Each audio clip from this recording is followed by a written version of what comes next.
அம்புலி உன்னைக் காண விரும்பி காணாது ஆகாயத்தில் மறைந்ததம்மா.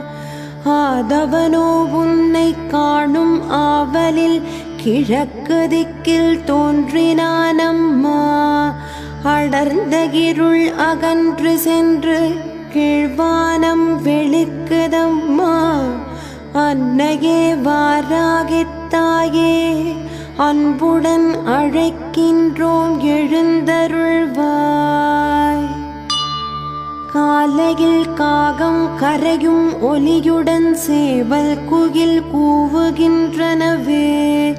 கொக்கரிக்கும் கோழியுடன் கிளிகள் கொஞ்சும் ஓசை கேட்கின்றனவே. மலரும் மொட்டுக்களை சுற்றி மது அருந்தும் தேநீர் ரீங்காரமிடுகின்ற